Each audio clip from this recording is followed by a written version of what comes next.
Morning, everyone. Today, we have the honor of welcoming Dr. Martha Dawson. She is the current president of the National Black Nurses Association. Dr. Dawson earned both her bachelor's and master's degree from the University of Alabama at Birmingham School of Nursing. And in 2010, she earned her doctorate from Case Western. She completed her hospital administration residency at Gaston Memorial Hospital in South Carolina. And she has experience in academic medical centers, community hospitals, and academia. And I will hand it over to Dr. Dawson, who would like to talk to you all about her career. Good morning, everyone, and thank you all for taking the time out to join us. I'm going to speak to you about navigating your career. And one of my first things I'm going to share with you is I love to give out a little bit of pearls. So if you hear me saying something along the way, just know that I'm just trying to sow something into your life and your spirit that can help you in the future, okay? So I'm going to start out by saying, so how do you create your own future within nursing? One of the things that I like so much about nursing is that it is just wide open in terms of what you can do. You know, you can navigate your career in and out different spaces in terms of whether you're in practice or academia. You can work in agencies such as pharmaceutical companies, NIH, the CDC. You can get into that research space. You can get into consulting. So for me, nursing is like you can just almost write your own prescription, regardless of whatever is bothering you. So I'm going to start sharing with you how I created my future. And one of the things that Peter Drucker said, which is kind of like the father of organizational behavior and business. He said the best way to predict the future is to create it. And I thoroughly believe in that. So I started my career as a nurse prior to going to nursing school. So I love to tell this story because when I was a young girl, I loved playing with dolls. And to tell you the truth, I probably could even play with them today if I had a chance. But my dolls and I, we had a very unusual relationship. In that if my doll got broken, they became sick. So either I could bandage them up, patch them up, or give them a shot, or do all of those little things. And I'd take it all the way from birth to death. Even if I couldn't repair them, then my girlfriend and I, we had a funeral and we buried them. So one day after I was an adult and living in North Carolina and working at Duke, I get this call from my mother. And she said, I just have to call and ask you this. She said, I'm out here in my flower bed, and I keep digging up all of these dolls and doll parts. I said, Mom, will you please get out of the doll cemetery?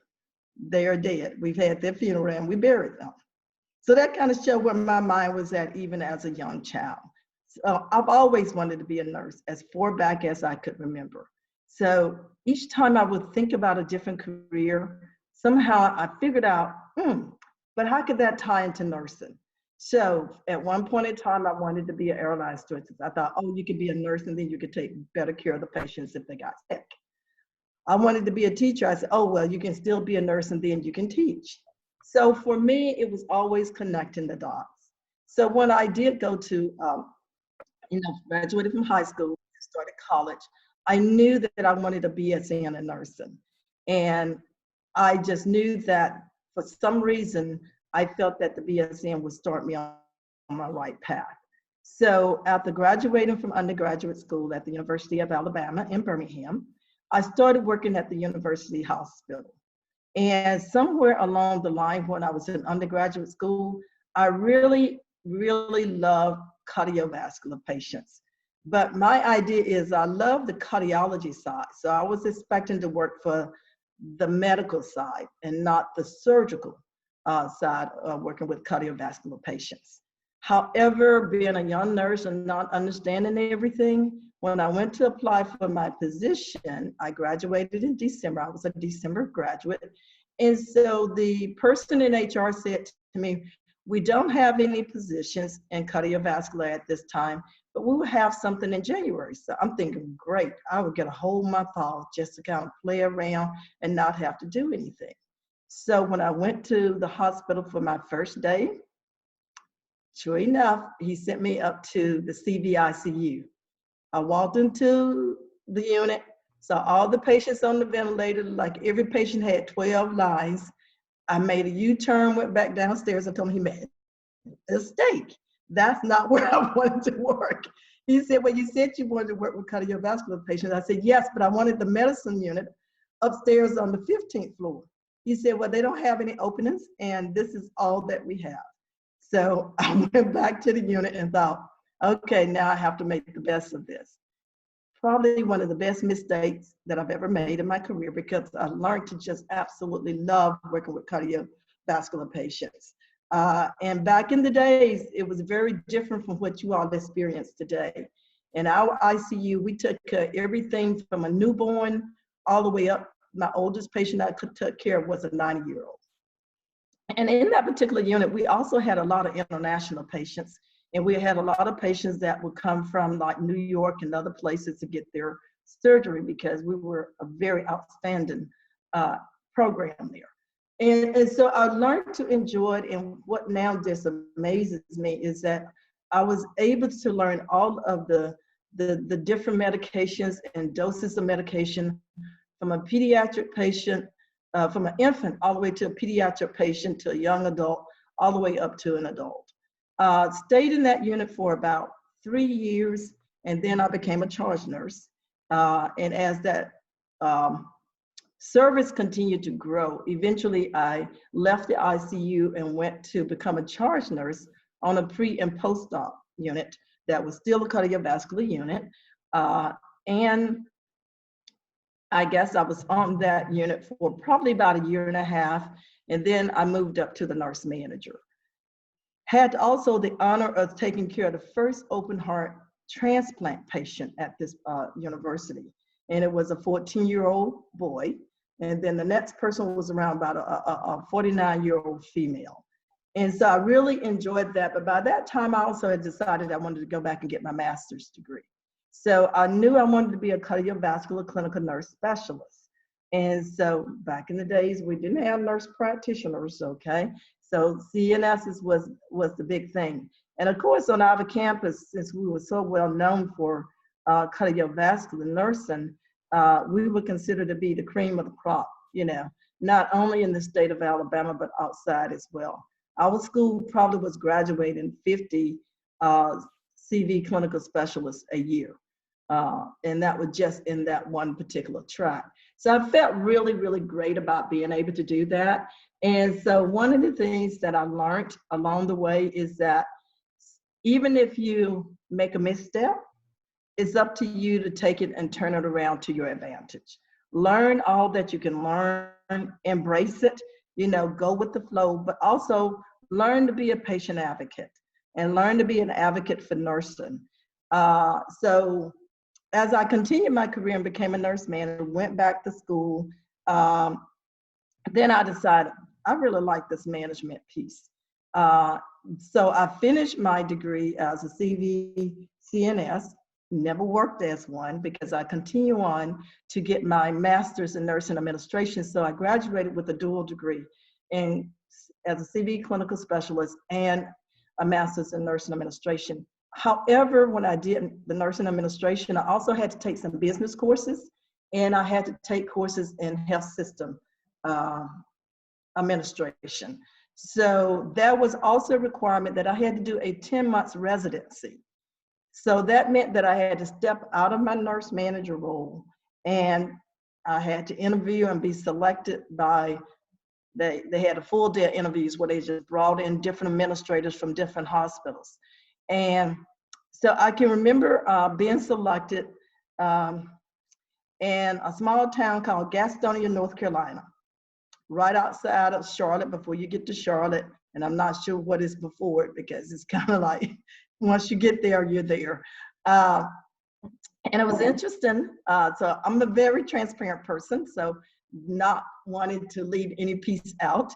When I went up for my interview for the residency, it was a little bit strange because for me, that was the first time I had been away from home on my own, number one.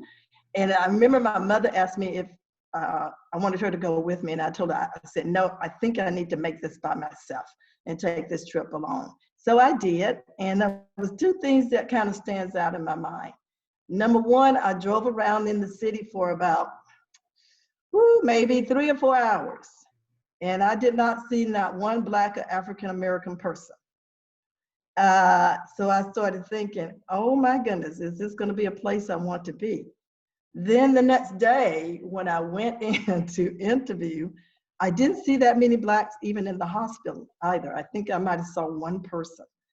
And so it was so amazing. Had a good time, connected with the administrative people that was there. But I went back home and I said to my mother, I said, I'm not going there to work. I said, I would be all alone. I said, I drove around town for about 4 hours. I said, it's finally the next day. I went to one part of town and I actually saw a Black person in a car, and I was jumping up and down, saying, oh my goodness, there's a Black person. But lo and behold, when they gave me the call and offered me the position, I said yes before I realized it. So again, second best mistake during my career. I was so glad that I said yes, and I went there. It was, I will be honest with you, it was not that many African Americans nurses.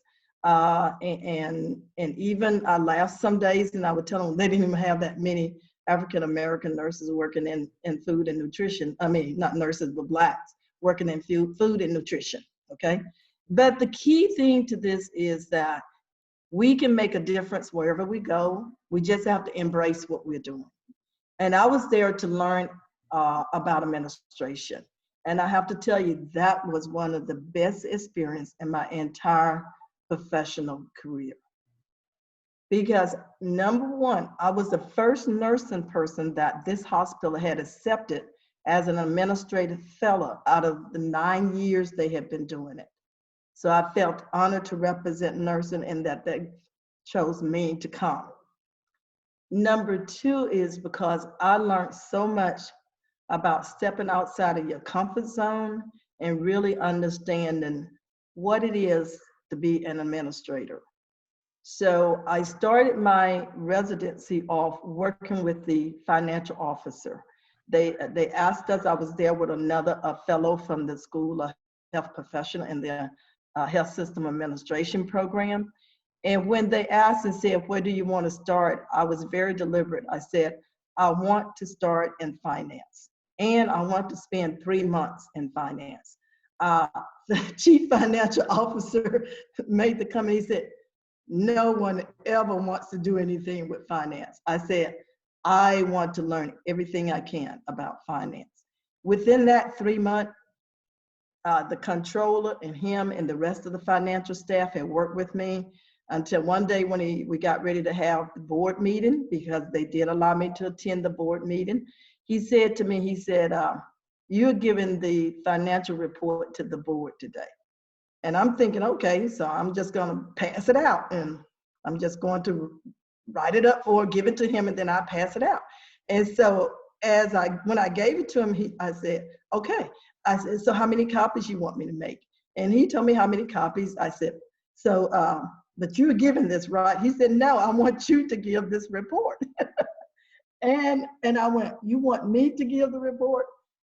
He said, yeah, I think you're ready. And I was able to actually give the financial report.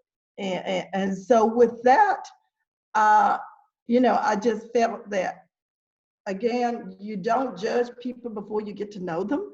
And so even though I was into a different environment, I didn't have as many people that looked like me, I was able to build a relationship. I was able to get the learning and education that I felt I needed to jumpstart my career.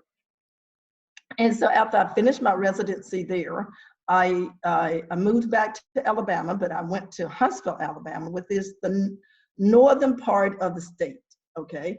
And in the northern part of the state, we probably have one of the most educated,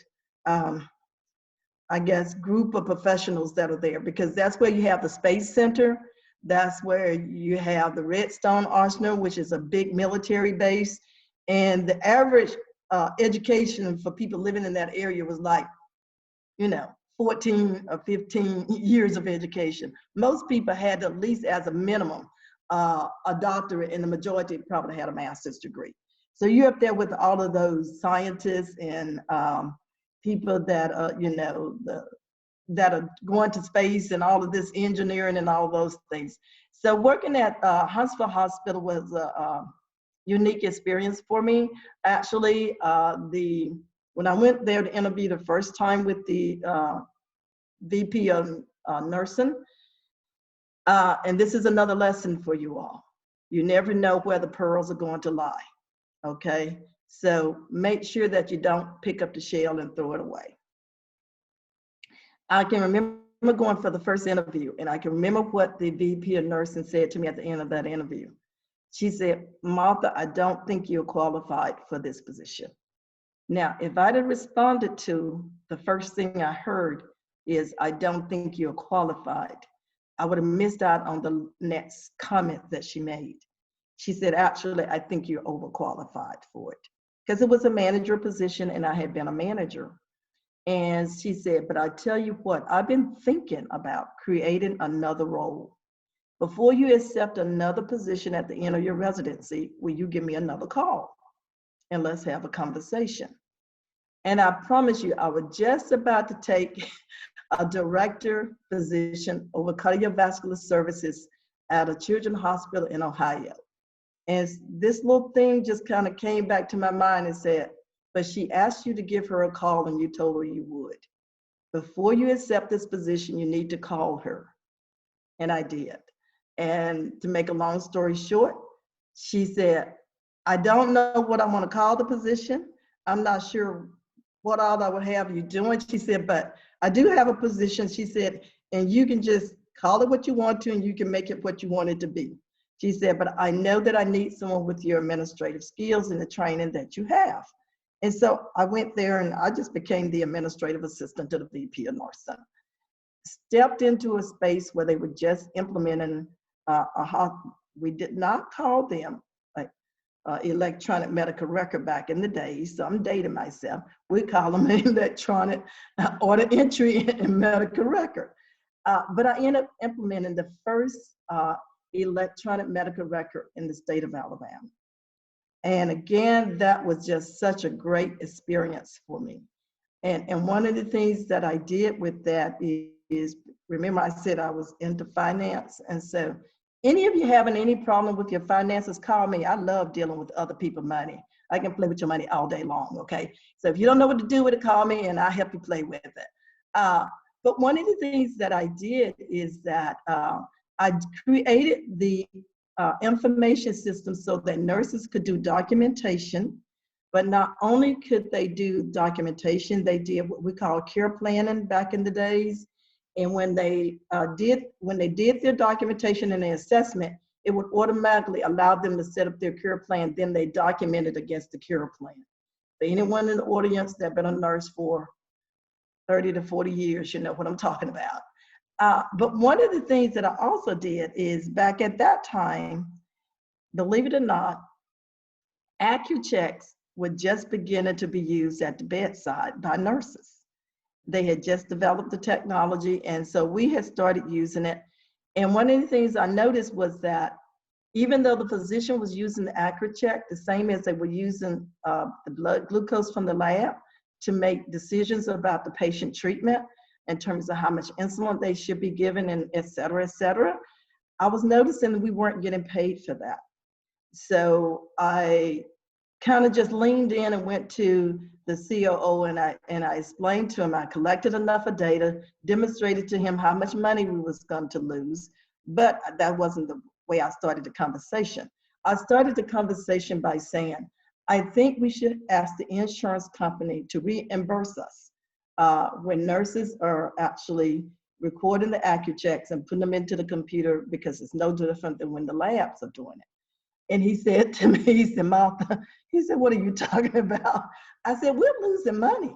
I said, "And since the physicians are using the same information to give the same treatment, why can't we charge it, whether the lab is doing it, whether we're doing it? We're putting it into the same system."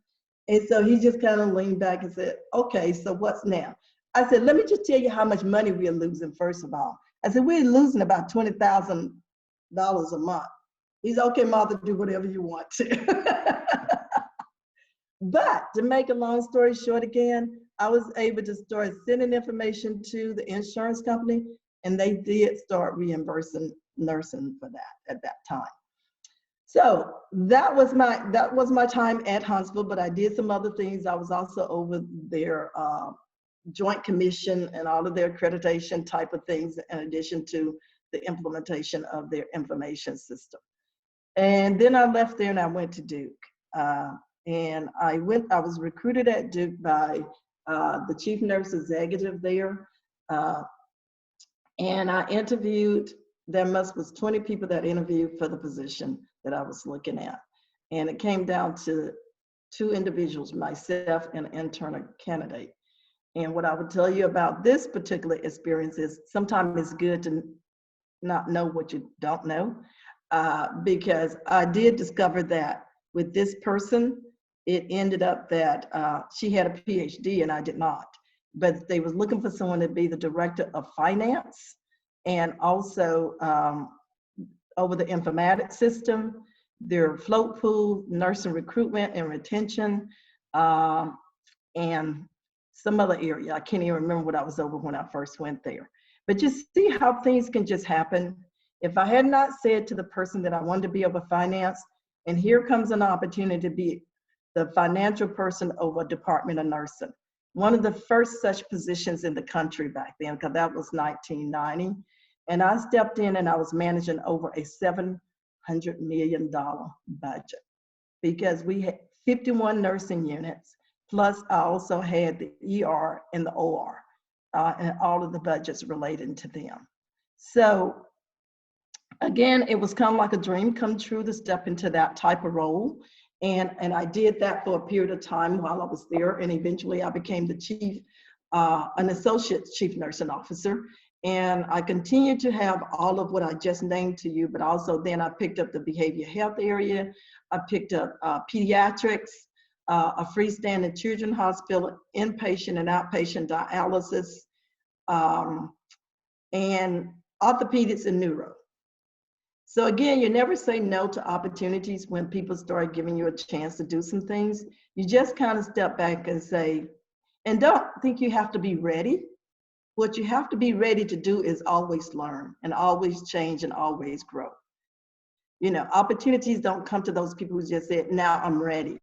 You know, you have to step into opportunities when they're presented to you.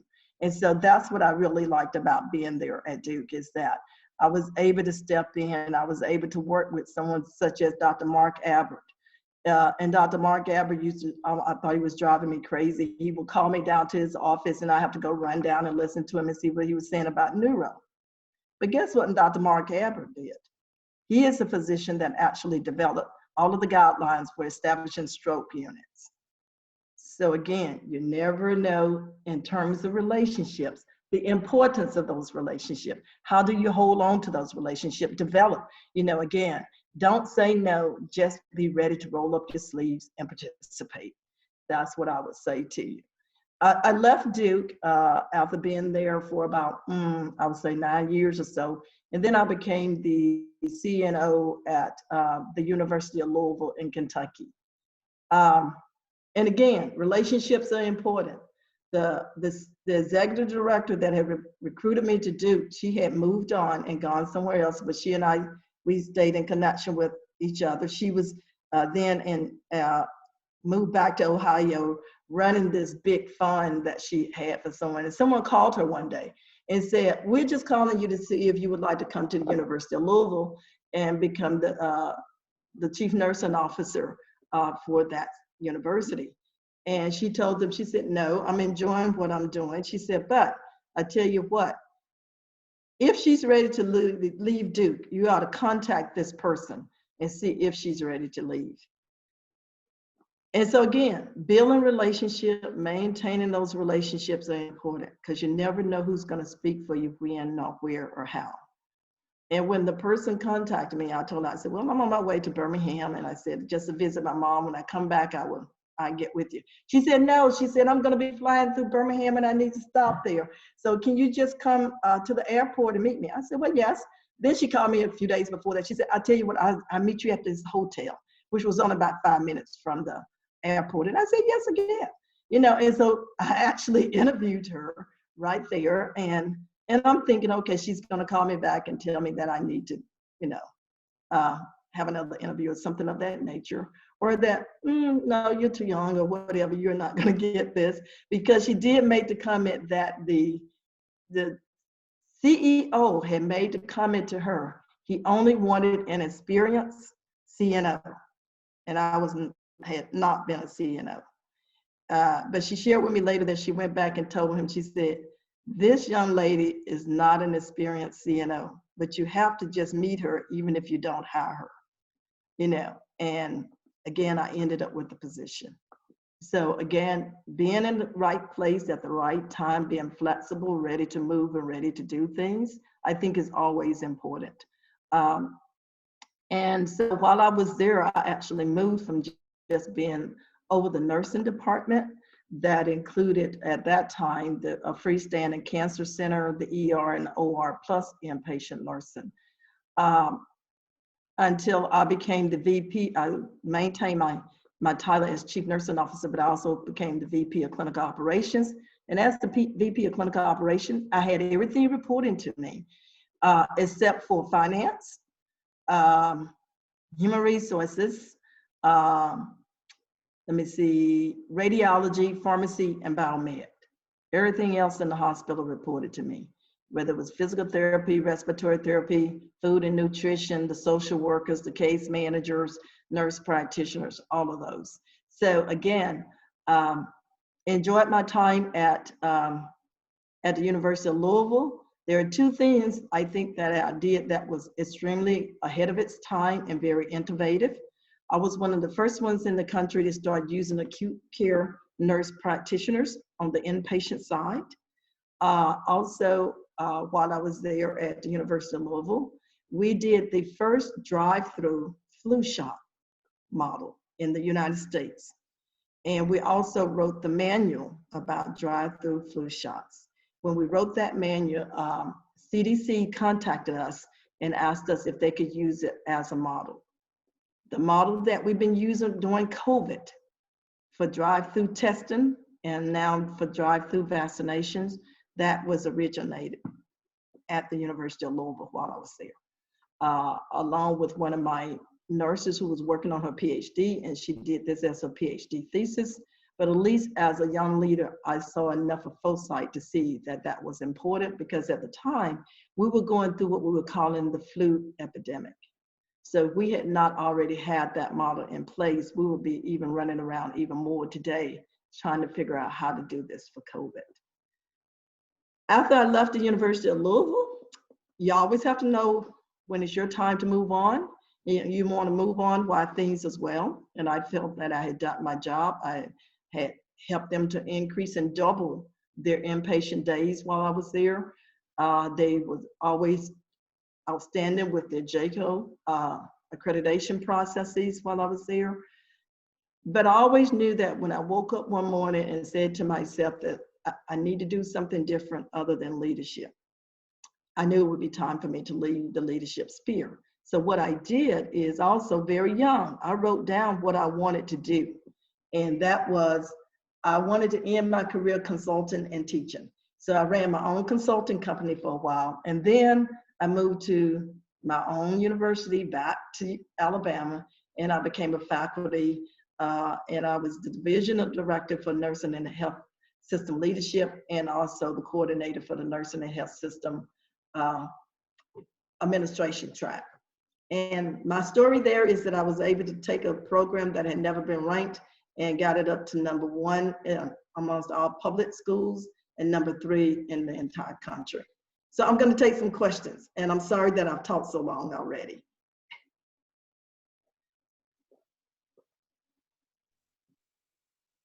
Okay. Hello, Dr. Hello. Dawson. Hello. I didn't get a chance to quickly meet with you right before, but I want to say welcome virtually to the University of Michigan. I'm an assistant professor here, and both Dr. Timlin Meekins and I will be asking you a few questions along with the audience. Okay. I also want to say that I have Alabama roots. Oh, Um, great.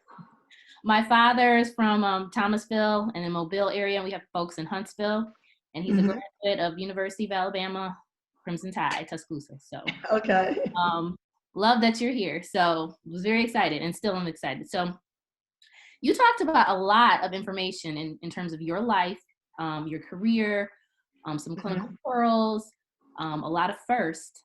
But I have to ask this one question. Can you please tell us about what organization that you're a president of? More information about that. I was a member, that was the first organization that I was a member of as an undergraduate student. I think that's really important. So. Okay, thank you.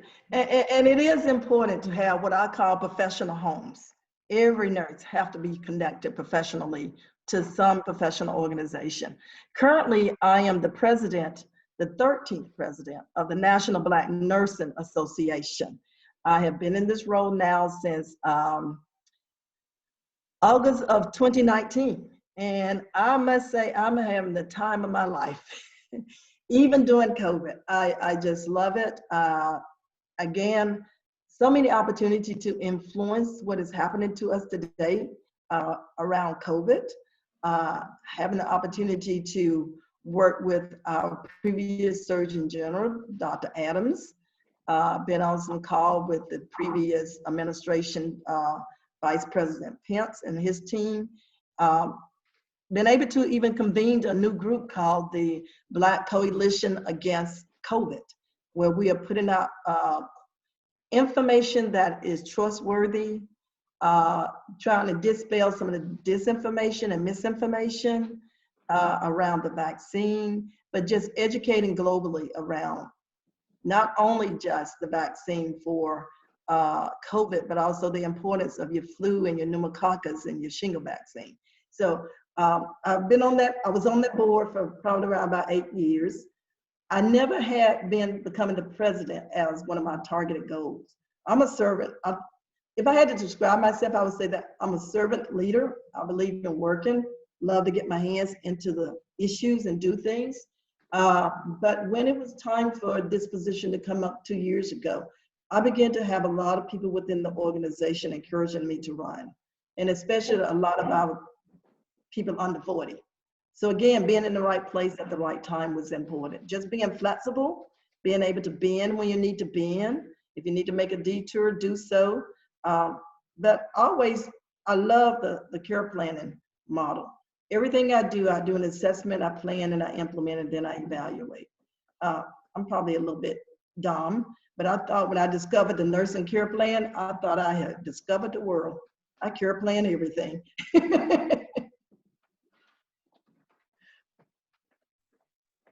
Thank you. Thank you very much. Okay. Any other questions from your students? Good morning, Dr. Dawson. Good Florence Johnson from NCBNA. I'm now here in Michigan in the PhD program. Good to see you and hear you speak. Thank you. Wonderful. I really enjoy the stories about your fellowship, the process that you went through and all the positives that came out of it. My question is, did you encounter any barriers, and how were you able to mitigate those? Yes, there's always going to be some barriers in life. I think those are sometimes the things that strengthen us. So for example, when I was in working on my master's, one of the things is that I decided early on, you know, I said that we had to take courses in hospital administration and business administration.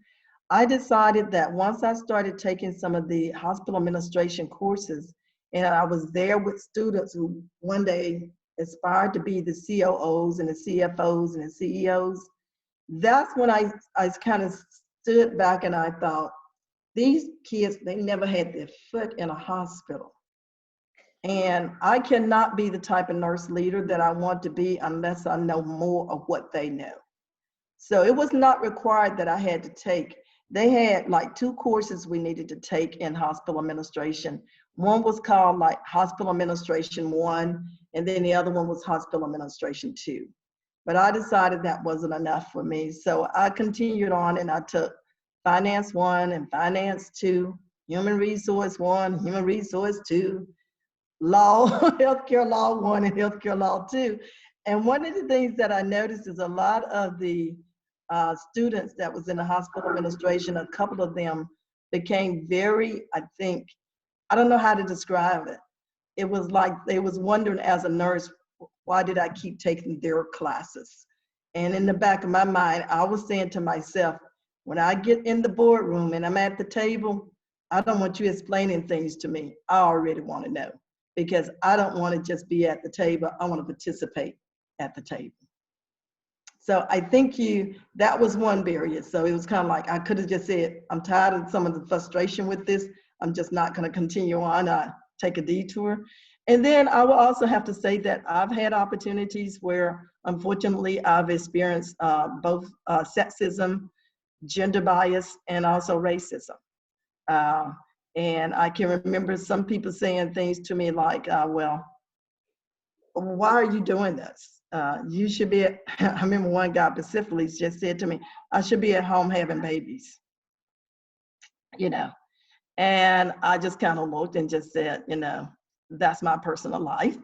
And then I've had people to say to me like, well, you look too young to be an administrator. And I was, again, just find it very positive and say, yeah, thank God for my mother and father. They gave me some very good genes. So sometimes you brush it off and sometimes you just have to go there, you know. And I've had people that have challenged me just because I felt like I was an African-American in a leadership position. And in those cases, I would wait until the timing was right and pull them aside and just had a very crucial conversation with them, you know. I never would allow people to get me to do anything in public because that's not the forum where you want to try to change people's minds and attitudes. Anyone else that would like to ask a question or drop in the chat? Yes, Samantha? Hi, I'm Samantha. Oh, you're breaking up a little bit. Is it your headphones? Okay, do you need a quick second? Okay, sorry. Is there anybody else that would like to ask a question? Well, I would, if I can give her a minute while she's straightening out. I'm Dr. Dawson. Welcome. I'm Patty Hearn. I'm the dean of the school. And I was really impressed with, I mean, your story is full of so many pearls. It's kind of hard to know where to start. But one of the things that rings through to me, and I've had similar responses, is that to be a leader, particularly in the environment that we're in right now, where so many things are uncertain, takes a lot of courage. And I think it takes a particular kind of ambition, maybe not ambition to be able to be the one that is the number one in an organization. It's actually a deeper ambition than that, to really be able to reshape the world in the way that we think it could be. So that's a hard thing for young people to wrap their heads around. And I wonder if you've got any comments from all the different parts of your life. How do you sustain that kind of courage and ambition and belief that you can really move the system? I think you have to be able to really accept that you can't change everything nor everybody. So the goal should be to do what you can do and to move incrementally if you have to. I would say that I'm one of those individuals, and there's two things that I learned from my mother. One is that you never give anyone your power to anyone else. Don't let people tell you what you can't do. And anytime someone tells you you can't do something, it is your God-given right to prove them wrong. So I go by that. And the other thing that she said was, if you ask for something and you don't get it, did you lose anything? So those two things have given me what I call my strength of bravery, is that I can step into a situation, and if I don't get the outcome that I think I want, I don't allow it to disappoint me nor to stop me. That is my opportunity to step back, reevaluate, and say, so how do I end up either getting it halfway there where the other side and I can meet in the middle, or how do I go back to the drawing board and start over again? So that's like when I said I thought when I found the nursing care plan, I really found that I had found the world. I care plan everything. So I'll go back to my assessment and saying, okay, let's look at this one more time. So how can I get to where I want to go? I just don't let other people create a no for me, I guess is one way I would put it. Is in this day and age, you have to have that degree. And you have to understand everyone is not going to agree with you, and that is okay. Just like you're not going to agree with everyone else. But this is a time within our society and within our profession that we're going to have to take some risk. And we know that taking risks sometimes means that you could end up with a little bit of an injury. So I like to think of some of those people that does these extreme sports, and people such as these gymnastics and football players and basketball. These folks are talented, but trust me, when they go home at night, they're in an ice bath. You know, they have some pain. So with greatness comes pain. And we have to accept that if we're going to make change and if we're going to be at the top of our game as leaders, that there's going to be some roadblocks, and there's going to be some barriers that are out there. But it's left up to you to figure out how to get around those barriers and never stop pushing forward. Okay, so thank you, Dean. Samantha, did you want to try again, or Dr. Smith? I think I saw you. How about now? Is it working? Yes, sounds great. Okay, great. Hi, everyone. I'm Samantha. I'm a senior nursing student here at Michigan. I have a couple comments I want to make. I don't necessarily have a question, but just a couple of things that I want to say back to this talk and to you, Martha. I'm very happy that I joined this call today. So to start, I would like to say that we have a lot in common. It was really, really interesting and very happy to hear your story. I'm in the CVICU right now as my critical care rotation, and I love cardiology. I'm very happy to be placed where I am placed and learning a lot every single day. So beyond that, you mentioned a couple things like behavioral health and drive-through flu shot clinics, which I was a part of last semester. I was in a couple of those as my community health rotation. And a couple other things beyond that. I think just hearing your pearls of wisdom are just so encouraging, because as a senior nursing student and as someone who's going to be a nurse soon, often it's difficult as a student because we feel like almost like a burden when we're in the hospital sometimes, you know, like an added body, an added person just there onto our nurses. So your continuing like encouragement to always be learning and to take all those opportunities is just very rewarding and reassuring to hear.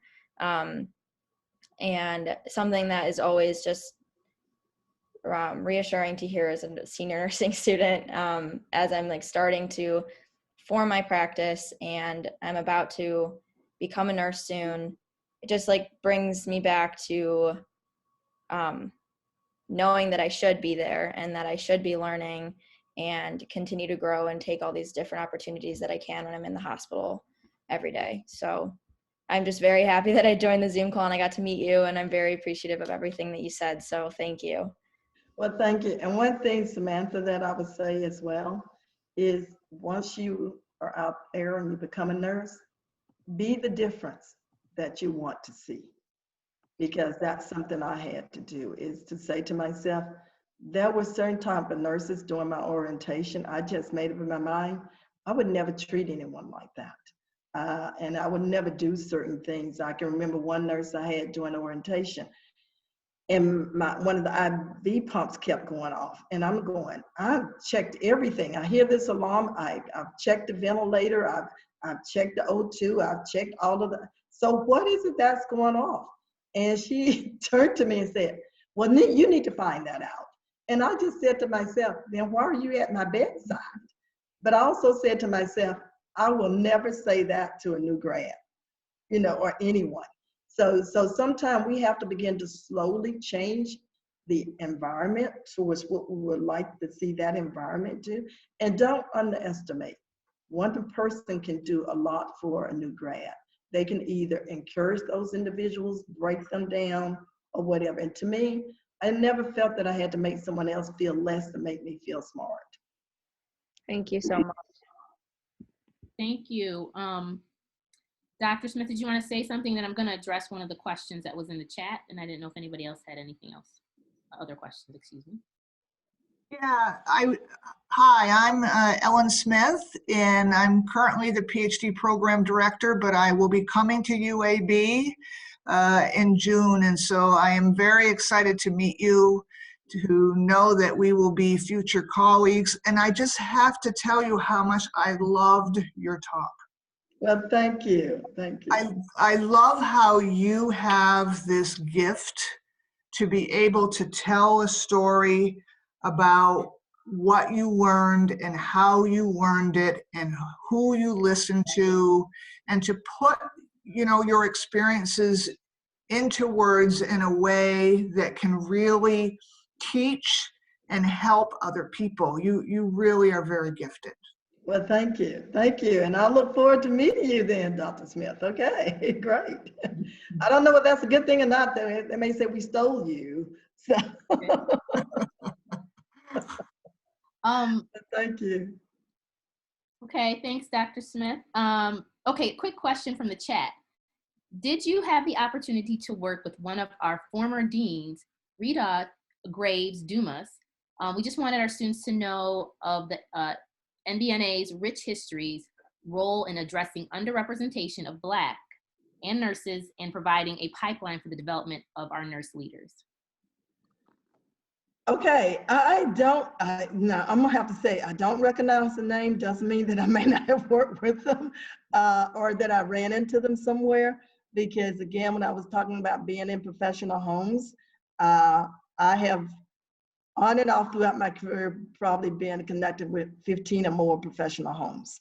And somebody may say, well, my God, how did you have time to do that? That is because, again, when I started my leadership career, I realized I also need to be in places like the hospital association and, you know, things that was outside of just the sphere of nursing.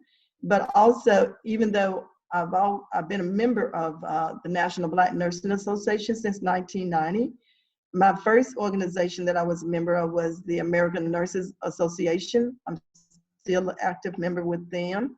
I've been a member for many, many years, joined them the same time I did the National Black Nursing Association, the American Organization of Nurse Leaders, which used to be the American Organization of Nurse Executives. So I felt that because I had such a diverse piece and I did not want to become one of those leaders that would forget my nursing roots and my connection with nursing, I've always maintained contact within nursing. And then when I moved into academia, there's a few academic organizations that I needed to join as well, so that I can have the appropriate connection and mentoring from the academic side.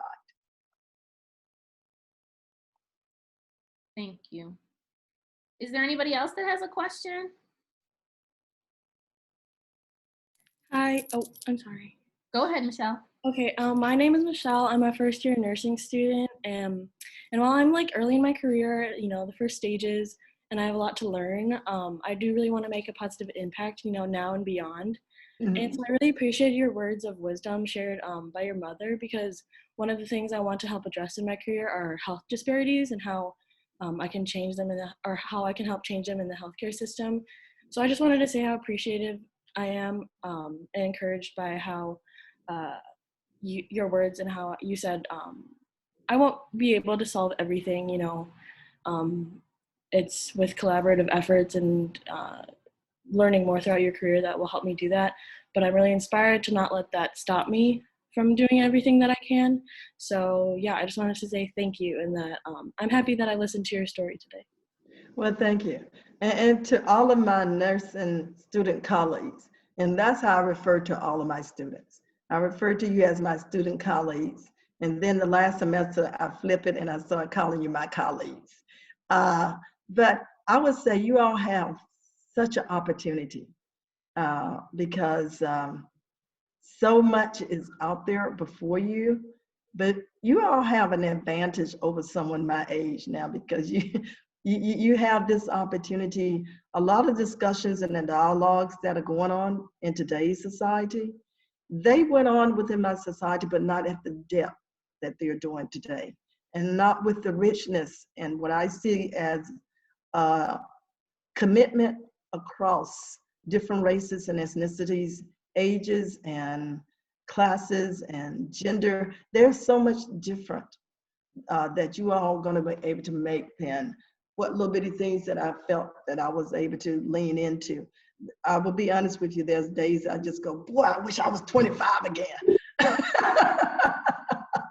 So, but I know people such as yourself and also Samantha and others that I've listened to, we're going to be in good hands. There's going to be some good work that we're going to do. So I may be that 70-year-old on the committee with you in the future. But thank you. That was great. Did anybody else have any questions? Hi.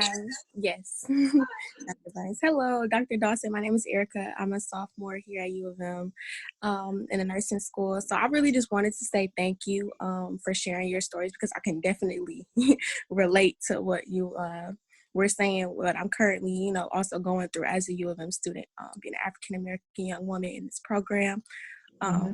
So it definitely was words of encouragement for me to continue to push through when you're feeling, where you don't have, other people there on your side, the help that you need or anything like that. But it's definitely worth it in the end. I can definitely see, I will go far. I appreciate your words of encouragement, your stories, and I can definitely see my future somewhat similar to yours, hopefully, as well. So Okay. thank you.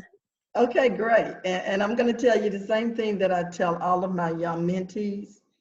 I would fail at being a mentor and a sponsor for young students if you all only can achieve what I've achieved. You have to achieve more. You have to go further. You have to do more. In order for me to be a success in supporting students, I've really tried to encourage them, please move beyond where I am, because I can see the greatness in people. And I know that with support, you're going to be able to have that. I really did not have mentors growing up. I had my first African-American faculty member when I was working on my doctorate degree. And I did not start working on my doctorate until I probably had been a nurse for about 40 years, and I just be honest with you again, I went back to get my DNP because I had started my consulting company. And I didn't want anyone to think that if I put a proposal in front of them because I didn't have a doctorate and somebody else put a proposal out there, that they were much smarter than I. But I will tell you, I went to Case Western and they gave me one of the best DNP experience that I could have asked for. They embraced me, they allowed me to go as far. I remember my advisor telling me, Martha, you're getting a DNP, not a PhD. Let's bring this thing to a close. Because I've always loved research, but I never stopped long enough in my career in pursuit of leadership to step back and get a degree as a PhD person. So I would just say to you, just remember that you're going to run into some road and some things, bumps in the road, but don't let that discourage you. I tell people, go home, cry about it, wash your face, and strut in there tomorrow like you own the place. So, good luck to you. Hang in there, do a good job. And again, learn all that you can while you're in school, Thank you. We have like 3 minutes left. And so I want to give somebody a chance to ask another question if you have one. Otherwise, there's one in the chat. So if anybody wants to take the last opportunity or just say some words, whatever's on your mind, because this opportunity has been great. So is there anybody else?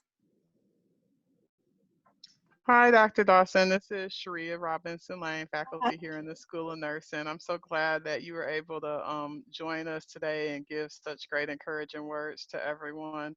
If you could maybe leave us with a note on mentorship and what you've found to be your strategy in supporting nurse leaders on their journey. Okay. Well, what mentorship for me is a bi-directional relationship.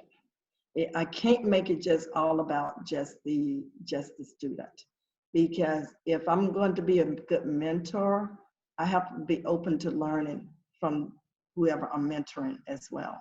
So I have to always keep an open mind that, Martha, you're still learning, you're still growing. And guess what? If I'm mentoring some of these 20 and 30 years old, I tell them, if nothing else, I know you can teach me about social media. Okay. So again, you have to build that mentee up and help them to feel good, and let them know that, yes, there are some things that you're going to be able to help them to grow in, but there's also a space where they already are. And you want to respect that and encourage them, and also part of my role as a mentor is to uplift people. And just like I just said to the young lady prior, is that you have to help your mentor to understand that if I'm going to be effective, I want to be able to help you to go beyond where I am. Because guess what? You're getting the wisdom of where I've been. So hopefully that's going to help jumpstart and push you out even further. What I try to do when I talk about mentoring, I want people to understand that there are multiple career options, that there is lifelong learning. We all have to be dependent on someone, that we have to continue want to add value to society and to this profession. We can deal with uncertainty and predictability, because that is how we become creative and innovative. If the world was all stabilized, then there's no opportunity for growth and no opportunity for us to deal with something else. So that uncertainty and that unpredictability help us to really push to the edge of chaos. And I always say, at the edge of chaos, like so many people say, that's when you become your most creative. That's when you begin to really think about things. For example, I can remember driving home one day and I lost my brakes. And I'm sitting here going, there's 2 lanes of cars on this side and there's 2 on this side. When this light change, I have an option to either go through the light and potentially hit someone coming, or I have got to get to the 4 lane and go all the way across 2 lane to get to a turning lane. I was at the edge of chaos, but my brain was going like this. I was playing and I was acting. I wasn't reacting. I was making decisions. And when I turned, I thought, now, once you turn, you got to find somewhere to put this car somewhere.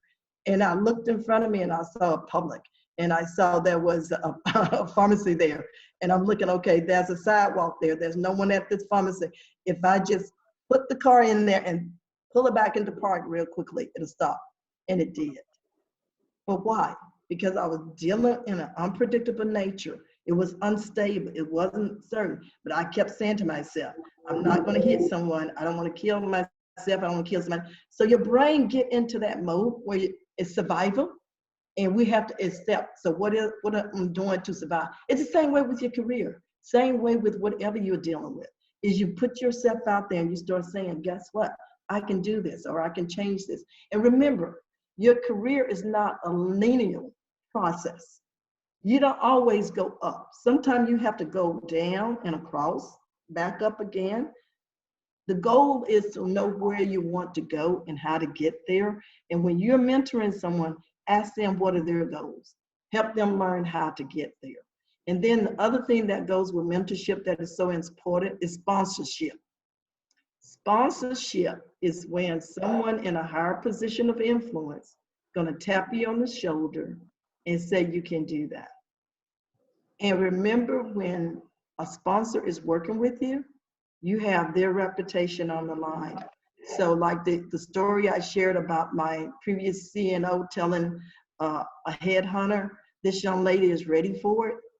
I never forgot that the entire time I was a CNO and at the hospital, her reputation was on the line. I needed to do my best because someone had sponsored me and I didn't want to disappoint them. Pat and I, we are still good friends today. She was one of the first nurse executive that I ever worked for that had a PhD. So for the mentees, know that when someone mentoring you, if they tell you everything is good, question yourself, is you getting the growth that you need? Because sometimes your mentor got to tell you some of the things that you need to change and improve upon, okay? So don't think that they're being hard and ugly just because they're telling you that, but they've got your best interests at heart.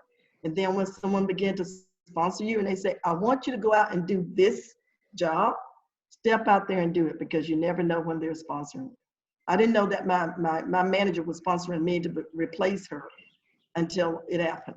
It happened. And one day she just walked on the unit and said to me, the evening charge nurse and the day charge nurse, okay, I need one of you to do the schedule for next month. I kept waiting for the day person to do it. She never did. So I thought, okay, it's getting too close, so I do it. That was her measurement of who was ready to move up and take over her manager position. So when I gave it to her, she said, okay, I'm recommending you for the manager for this unit. Okay. Dr. Dawson, I think you're just getting started. Oh, yes.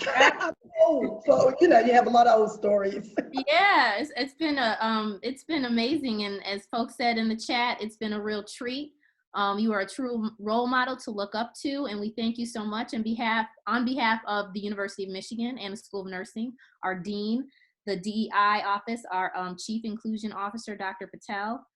We would like to thank you for I have so much stuff written down. I was trying to moderate and write down, like, you know, you just did an amazing job. Like, I'm on Twitter, I have like all these quotes from you, and I know everybody just enjoyed you so much. And I don't know if Dr. Timamikans, you want to say some closing words too, but we thank you and we're very grateful that you had the time to spend with us at the University of Michigan.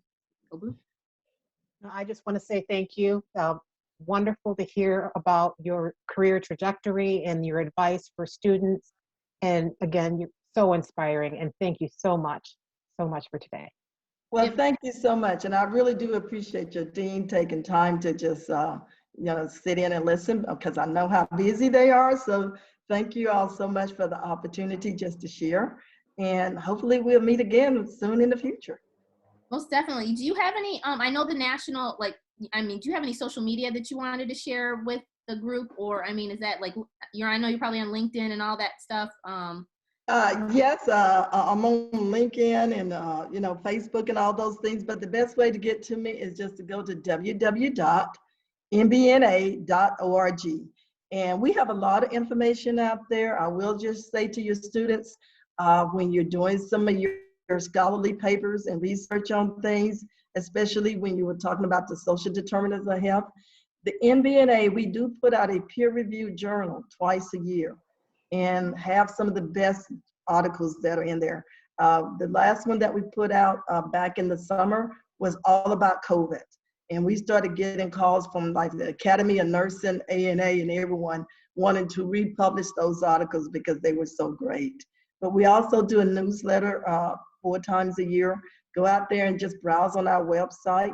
The other thing that we have also for nurses and nursing students at this time is that if you're feeling a little under the weather with COVID, we do have a project that we are doing with Pfizer that is called Reset, where we offer mental health break and conversations for nurses so that you can kind of de-stress around all of the things that are going on right now in this environment. And I will say to our nursing students that we are one of the few organizations that allow nursing students, LPNs, and RNs to join our organization. And we even have a board seat for a student, a voting board seat for a student on our board of directors. And that a student every year runs for that seat. They're there for 1 year, and we sponsor them to the conference and give you all type of exposure. You come to every board meeting, whether it's virtual or on site with us. And so again, if you want to join us, and again, I want to put this out there as well. We are a diverse organization.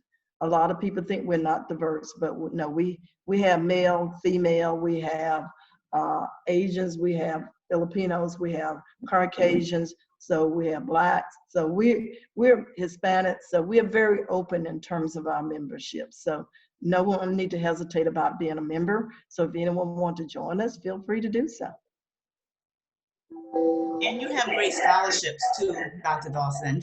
Oh, yes, we have some great scholarship, and we've already decided that since we're celebrating our 50th anniversary this year, we're giving out a minimum of 50 scholarships. And our scholarship usually range from $1,000 to $10,000.